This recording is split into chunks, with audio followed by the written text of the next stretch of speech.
just who am I? Am I an Americana? Am I a Spanish American? Am I a Latina? I'm proud to be a Chicana. Chicana means strength to me. Am I Hispanic? Am I a Chicana? Am I Latinx? It means we're proud. We're proud of who we are. We're proud of our ancestry. I'm all of them. I'm all of them. Yo soy Chicana. It's about our culture. It's about family. It's about our food. It's about our language. We are probably some of the strongest women in this country.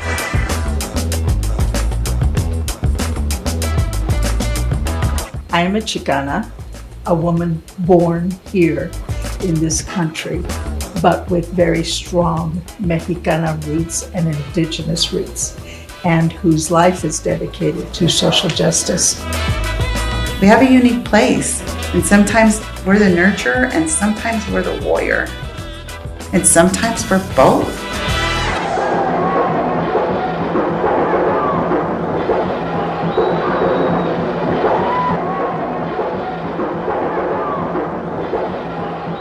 Many people have asked me over time what it meant when I said I was Chicana, that I'm not Hispanic, I'm not Latina, I'm Chicana.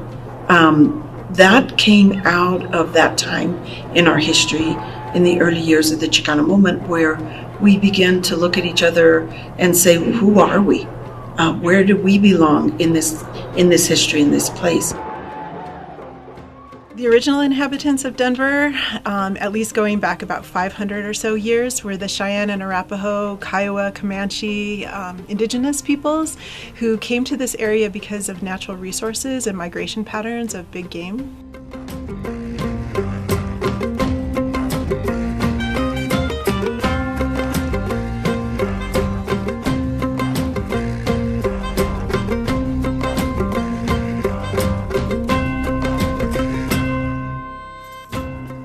We have to honor that. We have to recognize the Cheyenne, the Arapaho, the Ute. We have to know that Confluence Park they gathered. We have to know that they gathered along the South Platte and hunted in this area.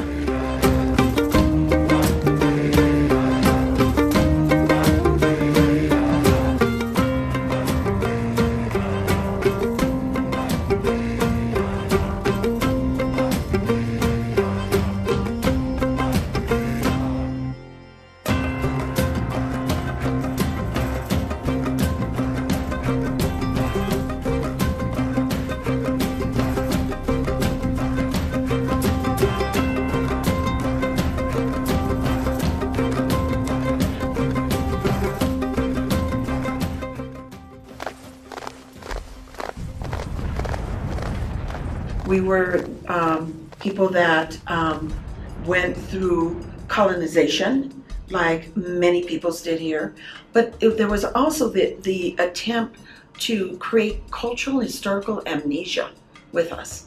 Oh, to forget that you might be Pueblo Navajo, forget that you might be Maya and Azteca, forget that you might be Tahumara and Yaqui, forget that you might be, that the blood that runs through you might be the blood of First Nations people, indigenous people. And in doing so, taking away your moral standing to say, I've always been here. This is my homeland.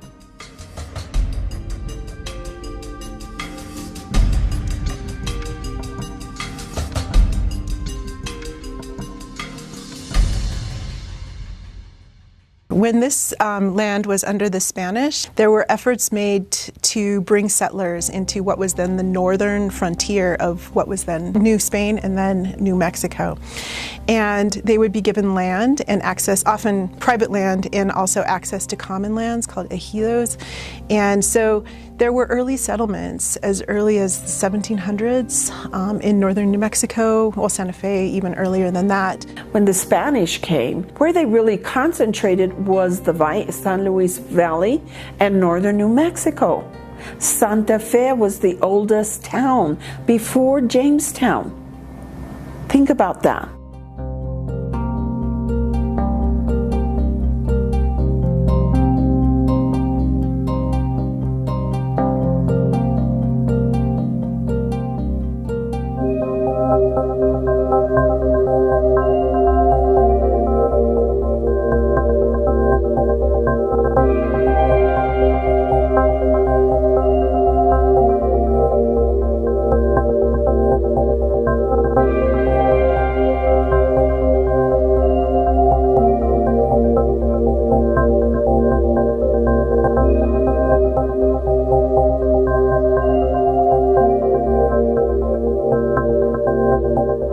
My ancestors were here they came over from Spain as settlers in what was then the territory of Mexico. And when they got the land grants, they moved up north into Colorado, and my mother's parents and my father, their parents, all their relatives, they all landed in the San Luis Valley. I was going through some books and I found a book on the Rivera family on my mother's side. The Riveras have been in New Mexico for 472 years.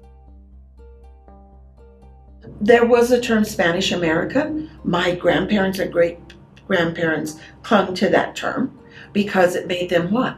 More acceptable? More Spanish? And then as history unfolded and you begin to research it, you realize, well, Spain was not the good guy here. Spain was a colonizer that came to this country with the sole purpose of, in fact, getting rid of people that were Indigenous and First Nations people. And we're tied to that. But we also intermarried, and that's where the whole idea of mestizo came about. My mom says, I'm more Native American than I am Mexican because her grandmother was Native American. She was an Indian woman that happened to marry my other great-great-grandfather, Montoya. And as a result, we were born a mixed race. Now we call it biracial.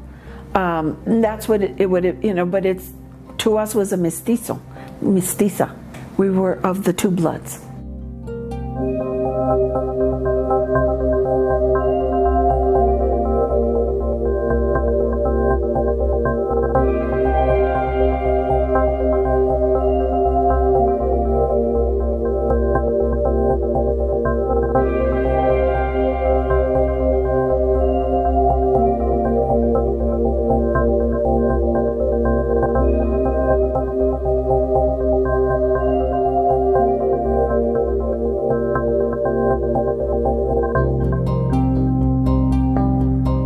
In 1846, the American nation, the expanding American nation at the time, went to war with a very struggling Mexican nation.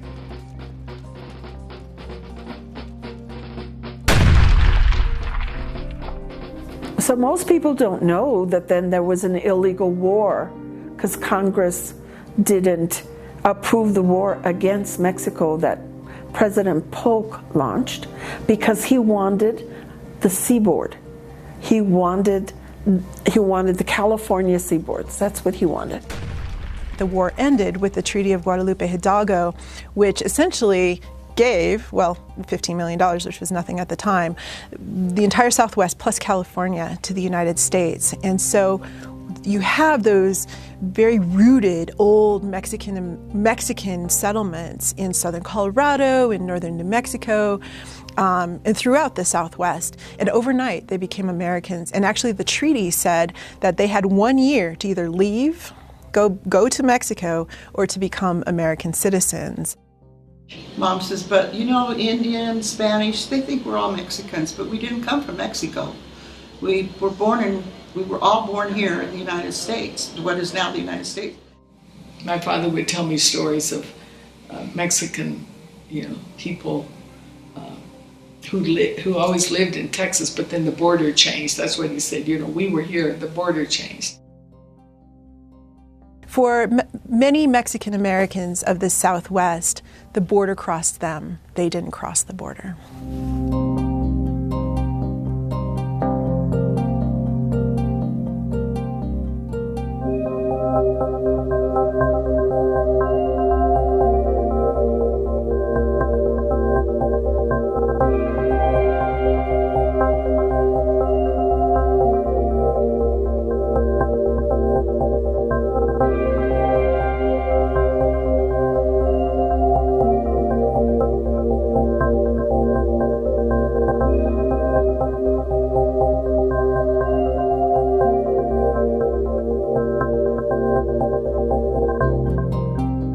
The first Mexicans arrived with the gold rush, and there are some documented examples of people of Mexican descent panning for gold in the Platte River in the late 1850s when everyone was kind of turning their attention to that area as potential gold areas. And so there have always been migration patterns between those settlements and places like Denver. Often you would have people, agricultural people, who would settle in those older settlements in southern Colorado, migrate to the north seasonally for jobs in Denver, even north of Denver in the fields, like the beet fields of what is today Weld County.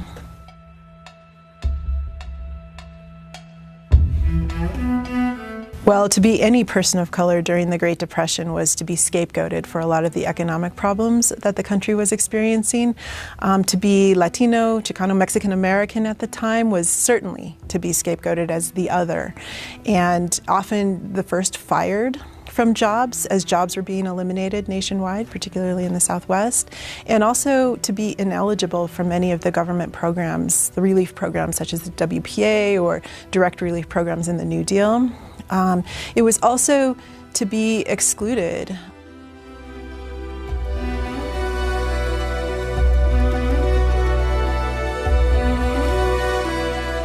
In 1936, the governor of Colorado declared martial law for 10 days and closed down the border between Colorado and New Mexico to stop that migration, that seasonal migration of laborers headed to the agricultural fields of northern Colorado from New Mexico, and they tended to be mostly Hispanic.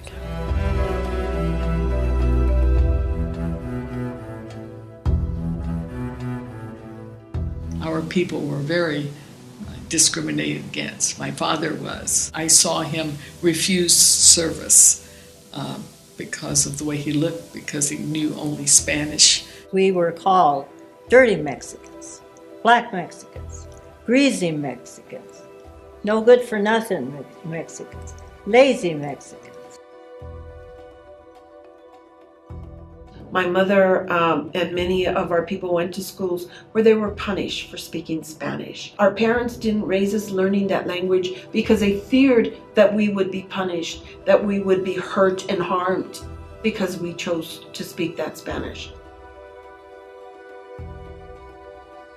I had that influence of my dad, who was fiercely one of those who grew up in a time when they were ostracized for being brown, being Mexicano, the whole thing, no dogs, no Mexicans allowed. And so he was very fierce in his wanting all his daughters to speak English. My parents grew up and you have to understand, they grew up in a time when you walked into the theaters and you saw two signs in Del Norte, and I still remember as a little kid. Mexicans up, whites, and I refused to go up, so I had to sit outside. When I got home, my mom told me, when we were visiting in Del Norte, she said, "That isn't the way it is." And I said, "Mom, what do you mean it isn't the way it is? Look at me. I'm white." And she says, "Yeah, Hita, but they don't look at you that way. They look at us as Mexicans." She pulled out her birth certificate, and on her birth certificate it said, color, Mexican. We lived in a city that we were invisible in. We were not accepted, couldn't get jobs. We had to build our own houses because we couldn't get loans or people who would help us do that.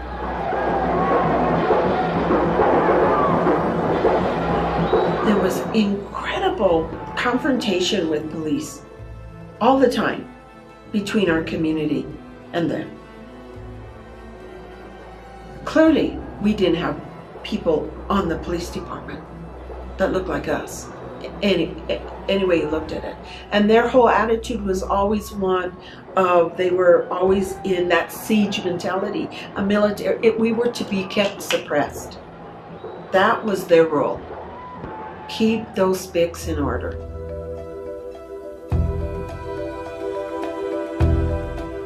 The city was not hiring them.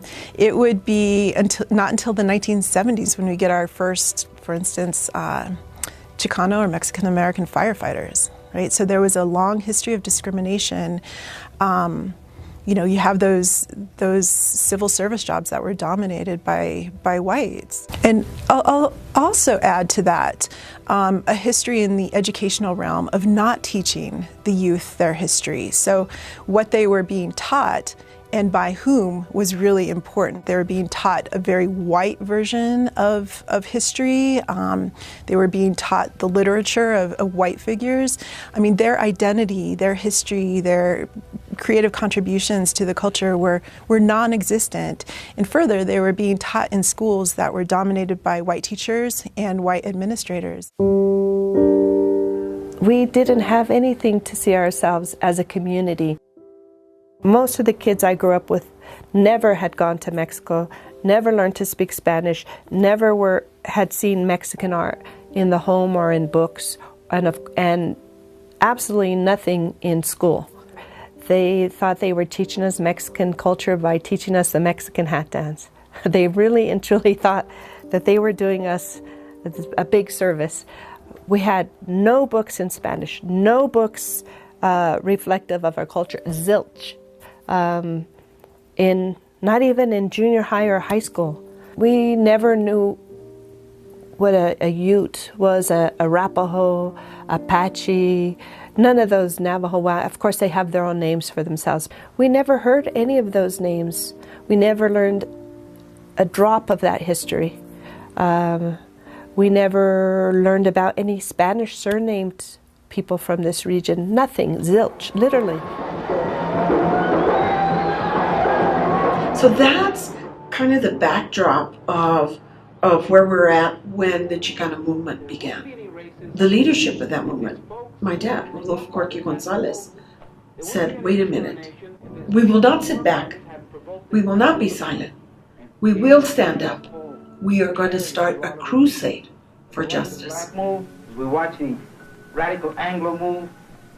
You get this burst of activism in the 1960s due to a confluence of factors. One being the African American civil rights movement, which was, very active since the 1950s. In addition, and this is very significant, is the war in Vietnam, which politicized a generation of young men who came from Chicano families and communities and were disproportionately drafted into the war, this war for democracy abroad, and then came back to the very same discrimination they experienced before. Out of all of that discrimination comes a political consciousness and a desire to do something about it. And we were out in the streets reflecting the desire to have this be an America, and I don't mean this to be rhetorical, but an America for each and every one of us. The Chicano movement to me is parallel to the civil rights movement that our black sisters and brothers went through. The John Lewises, to us, that's Corky Gonzalez. From Denver, Colorado, Rudy Corky Gonzalez. He was an incredibly successful boxer, could have made it out of the barrio, could have moved on, had his own businesses, and couldn't just do it for himself. He was raised with a different value system. Familia y comunidad. Always. We had great strength in that. We had an incredible leader in Rodolfo Corky Gonzalez who made us believe in ourselves, that we shouldn't be treated any less. When Mexicans start to get it, they say, well, gee, they might think I'm a bad guy. The hell with what they think. Because what they thought has created all the problems for the mass of our people.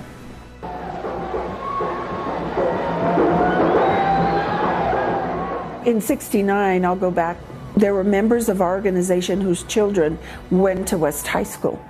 And they came to complain about a teacher that badmouthed Chicanos and Mexicanos, about the lack of the curriculum that didn't speak to our history. They organized the West Side Walkout.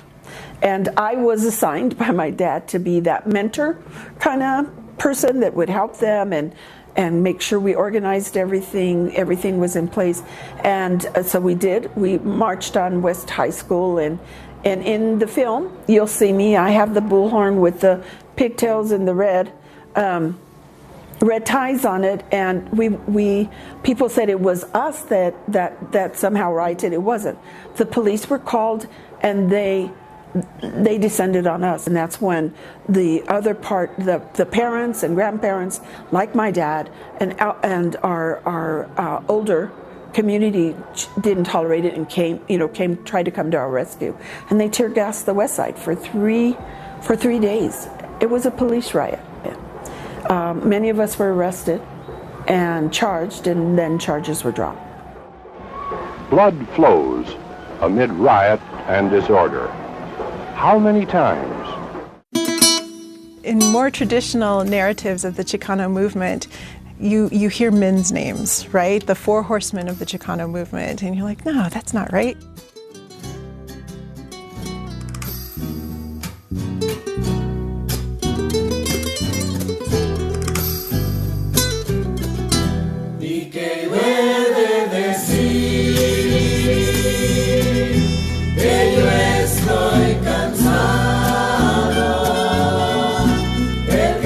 So there were a lot of women involved, and they played very key roles.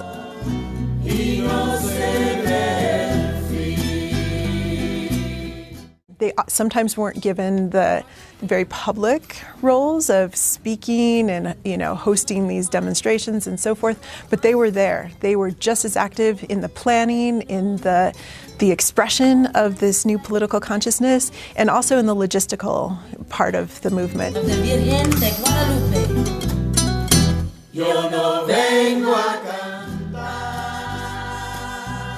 In the Chicano movement, my mother was, along with many of the other women, an integral part of the movement, its organizing, and the crusade for justice. They were the backbone. They were taking care of families, but they were also the backbone. When they needed to do fundraisers or pull together support for actions that would be taken, much of that work was done by women.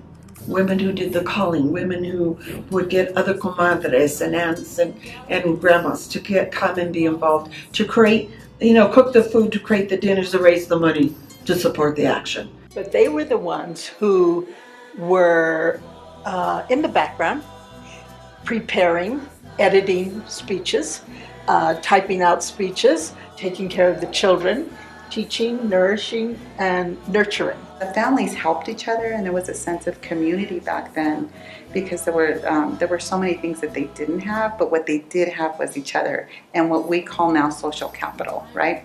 And so they used their social capital and their love for familia and their love for community, and they supported each other and helped each other. They worked for the benefit of the family, not the benefit of the individual. That was their difference. They worked for the benefit of the entire community, not for the benefit of themselves individually.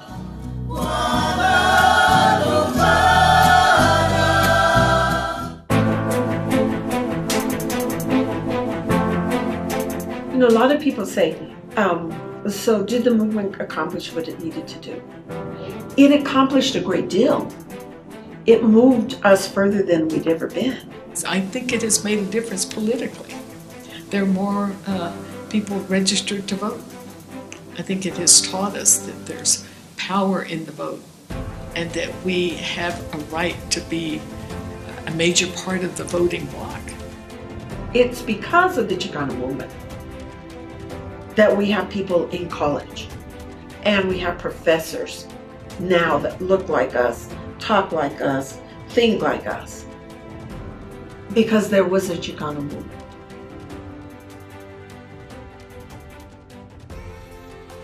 And now you see Chicanas in very prominent positions.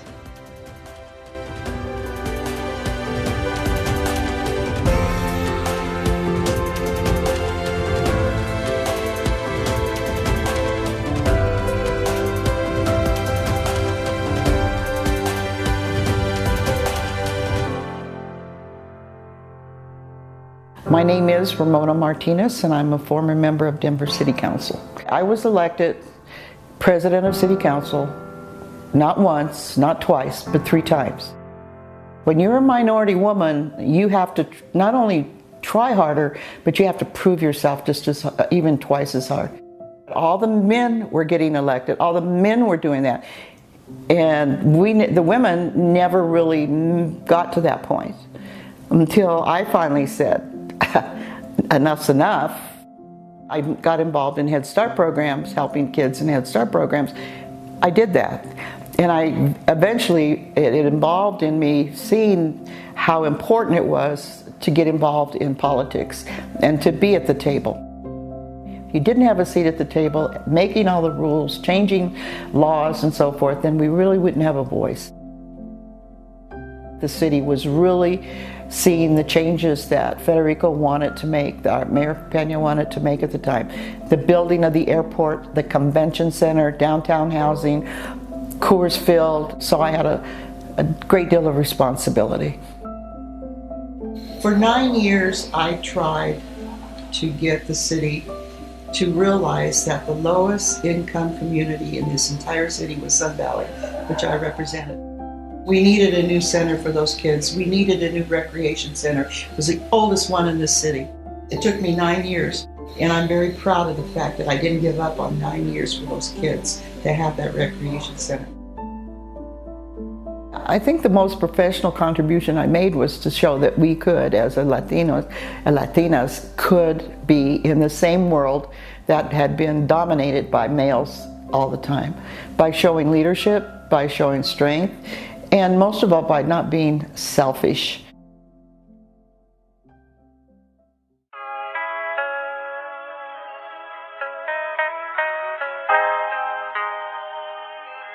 La la la la la la la, buenos dias. Good morning, everybody, and welcome to Canción Mexicana. I am Yolanda Ortega. I am a performer. I am a musician. I'm an actor. I am a cultural worker. I am an activist, a community activist. That was Nuestras Tradiciones Culturales. I'm a volunteer at KUVO. And we have listeners who have listened to us since we went on 35 years ago. In life, we must share our stories. One of the loves of my life has been involved with Su Teatro. It's one of the leading Chicano teatros based here in Denver. We began in the 60s and 70s as a whole group of teatros that sprung out of the Chicano movement.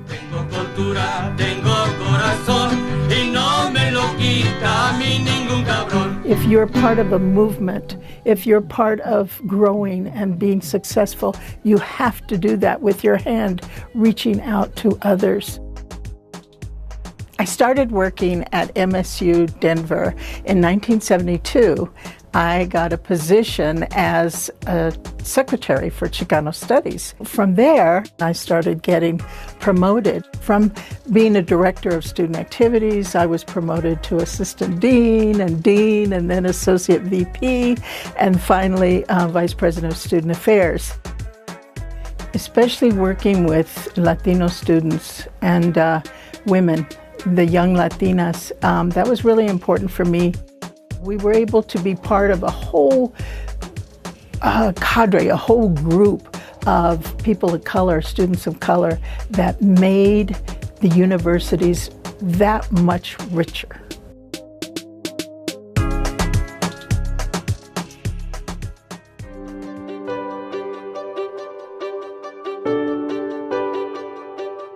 My name is Martha M. Urioste, and my title is Dr. Martha Urioste. I'm an educator. I became an educator because I love children. I love all children. Actually, my mother wanted me to be a secretary, and I said, no, I can't do that. I want to be an educator. That's what happened. I was in many, many, many assignments. The last one that was so important was North High School as an assistant principal, and then after that I was a Montessori principal at Mitchell Elementary School. And it was the first time that we had ever had a Montessori education in a public school in Denver, Colorado, and the state of Colorado. So it was very, very unique. What I love most about Montessori is that we're educating children to develop their human potential. It's not about tests. It's not about tests. It's about a child becoming who they are by the time they're 24 years of age. And it happens because the children are the ones who are teaching themselves. The Montessori teachers are providing the environment, they're providing the materials, they're sharing the materials. It's the student who is doing all the learning, what's of interest to them, where they will concentrate, what they're going to be doing when they grow up. It's a miracle. It's a miracle. This is to acknowledge a great visionary who has served Family Star with a generous heart. Montessori chose me. I worked 45 years in the Denver Public Schools, and I was so fortunate to be able to realize my dream to help children, all children. I'm still doing that. That's what I love to do.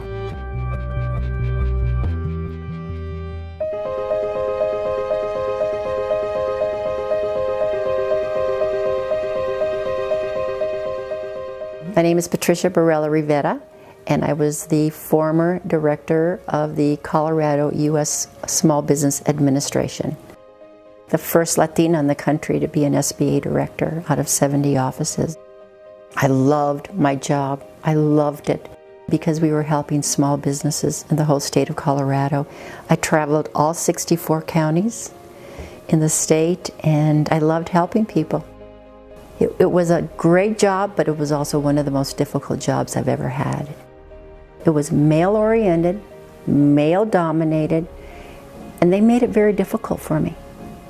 They would treat me like I wasn't as smart as they were, or that, why am I here in this position as a Latina and a woman?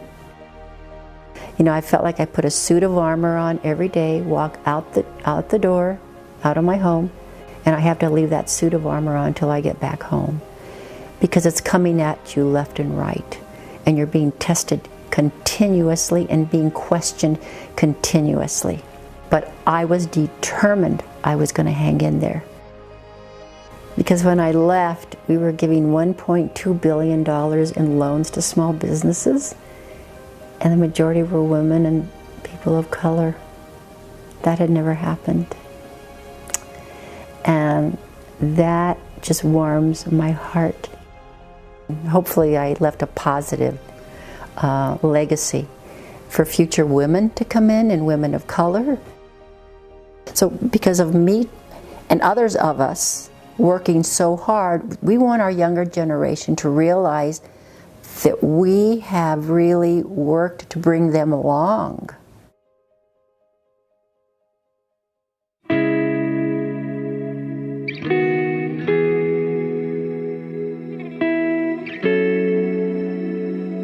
My name is Adriana Abarca, and I am the founder and board chair of the Latino Cultural Arts Center of Colorado. Growing up here in Denver, I believe that our cultural heritage, for the most part, has been erased or ignored or not adequately represented in the mainstream. If we can make those materials available, then there won't be any excuses for ignorance. So the Latino Cultural Arts Center is intended to represent all of the cultural aspects of the Americas. Our vision is to offer 3 locations, all within 8 blocks of each other, and all in central Denver. Las Bodegas, which is a creation space that will also have a coffee shop. Hijos del Sol, which is the retail component, and the Mexican Heritage Museum. The Museo Colibri, dedicated to all of Latin America. We would have a restaurant, the research library, a small black box theater, and a rooftop event space. And then ultimately, we hope to be able to build an academy of Latino cultural arts. We believe it's important to cement the Latino presence in the inner city, especially in the times of so much gentrification and so much disbursement of our communities, and we need to have a central place to convene and feel pride in where we came from.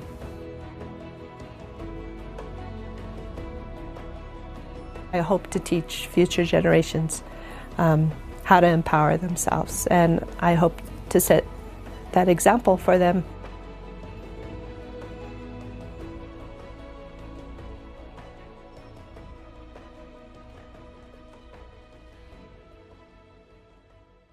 So my name is Charlene Barrientos Ortiz, and I am a community engagement manager. So I work in health research and behavioral health research there at the university, but I work throughout the state with marginalized and communities and underserved communities. So I began my public health career really early on, but it was really when the HIV epidemic hit Denver. It hit close to home, and I had family members who were infected, and there was a lot of stigma and a lot of shame put for those folks who were impacted and infected. People needed to talk about it, and we needed to really work towards healing. So this was in the 80s, mid and late 80s. Folks were ostracized not only from their communities, but from their families. Our communities were harder hit, and sometimes it was harder to talk about it. In terms of community engagement, it was really ensuring that people were at the table, and when they couldn't be, how do we change that? So people in the community would call me a healer. They would call me a curandera. I identify as somebody who prays with my community and prays with my people, and that doesn't just mean Latinos. It is generational. You know, my mom was indigenous. My grandma, they were really rooted in spirituality and religion.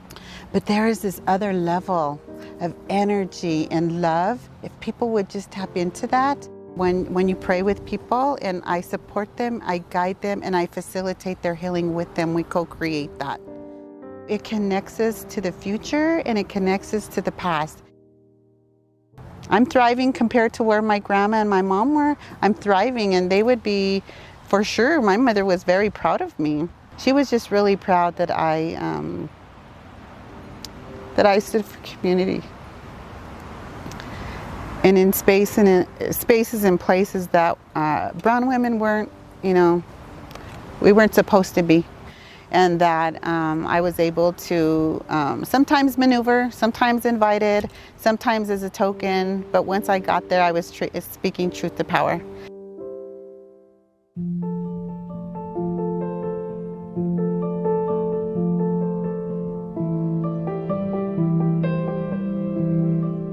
I'm Lucia Guzman, and I've been called many things. Reverend, because I'm an ordained minister. I'm a senator, so I've been called senator.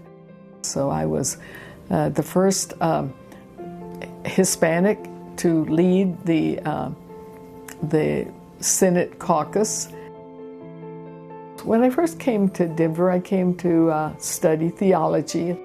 We all are called to some place of pain, but there is hope in the struggle, and there's hope in the movement towards righting a wrong. The Senate chamber you're working for the same thing. It was major for me to be one of the first openly gay, lesbian persons to be elected to our chamber, to our Senate chamber. I mean, we had to fight for the Civil Unions Bill, and the passage of that bill was enormous.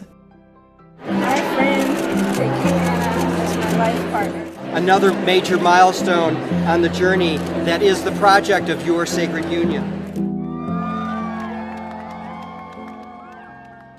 We would hear comments on the other side that were very discouraging and very hurtful, very painful. But this is why it's important for us to be elected and for us to be there, because people need to know us as whole persons, not just a gay person here, a lesbian there, a transgender person here, but get to know us as real people, as whole people. We're as whole as anybody else. This thing really grew this year.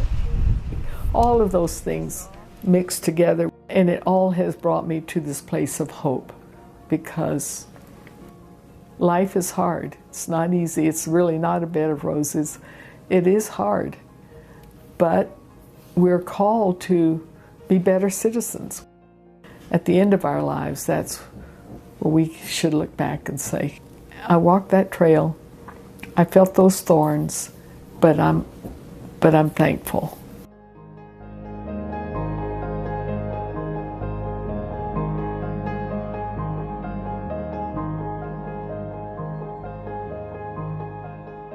Well, I'd like to introduce myself as Nita Gonzalez. I am a Chicana activist involved in this community for the duration of my life as well, many generations. And more importantly, I am a daughter of the Chicano movement. I started very young organizing. I grew up in a family that was involved in social justice, the eldest daughter of Adolfo Corky Gonzalez and Geraldine Gonzalez. I was a young organizer. I knew when there were issues or problems, but I wanted to also figure out then how do we take care of that? How do we change that? At that time, that parents came together with my father in my father's living room, and they were over it with the school system. They were not getting any response. They felt they were losing their children. They were not academically succeeding, and they were losing who they were culturally and spiritually. And so they decided to start a school. And they started Escuela Tlatelolco, Centro de Estudios, at the Crusade building with 300 students, K through 12. I became a teacher with Escuela. I taught every grade level. I taught science, which I loved. I loved science, and I taught it from a different lens. I taught it from a lens of caretaker. I became the administrator of Escuela in 1981 and grew it from there. It was a sacred place to transfer culture and tradition, to inspire young people to stand up, to lead. We had children of activists, grandchildren of activists, and great-grandchildren. And why I'm proud about that work is that I can point to graduates that have gone on in their lives and have been incredible human beings and participants in their community. It's been approximately 50 years, and the newer generations have to find their own identity. But it served us well. It unified us. It pushed us forward. It propelled us.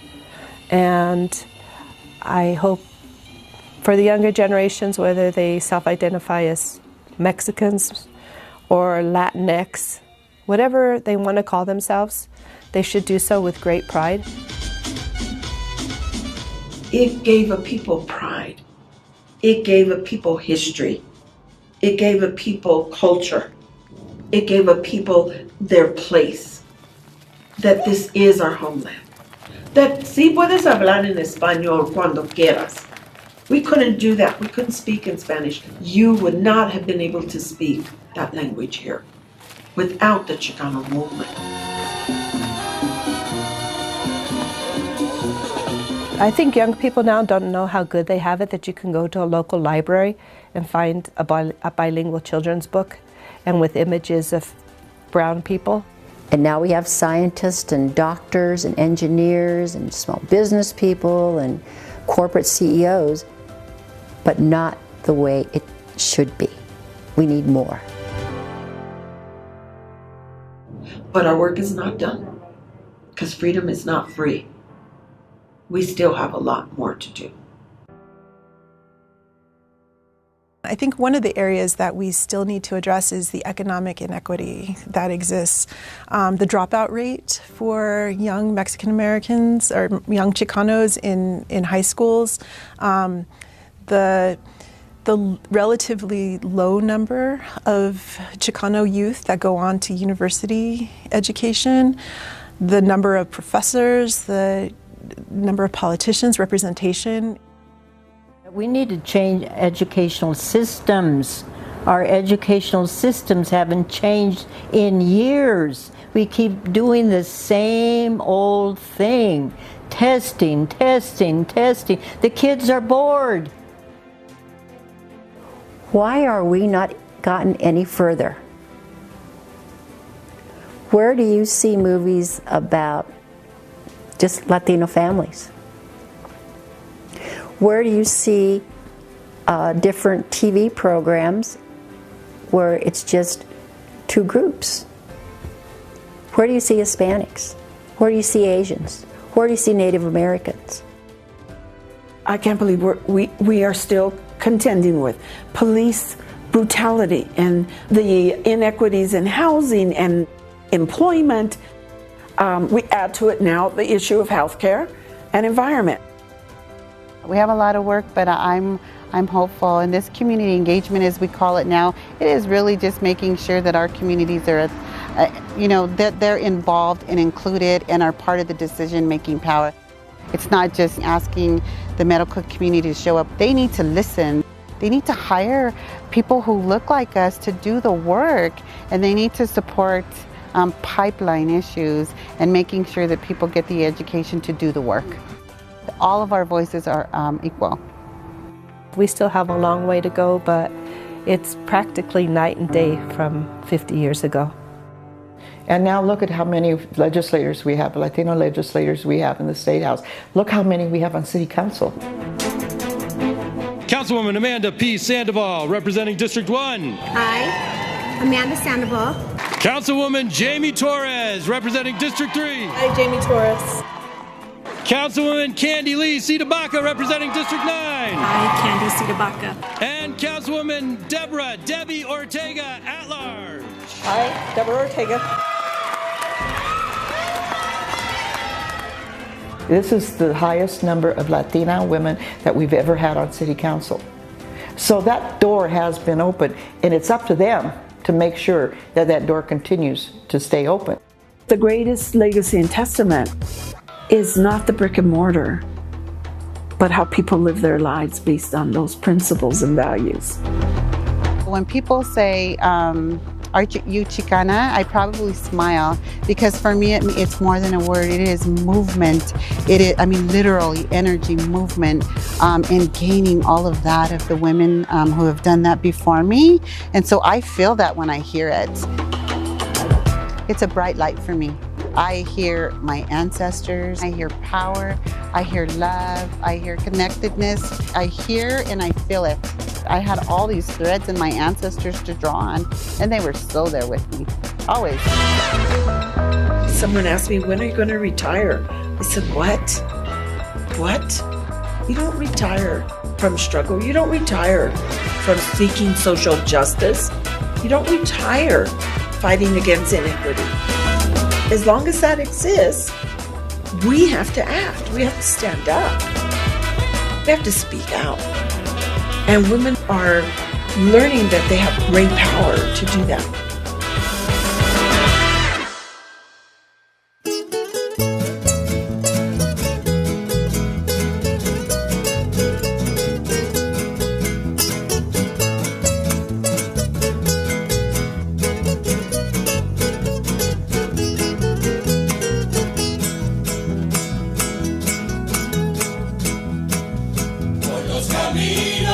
Los campesinos, la pobre gente de mi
Arriba con la Unión.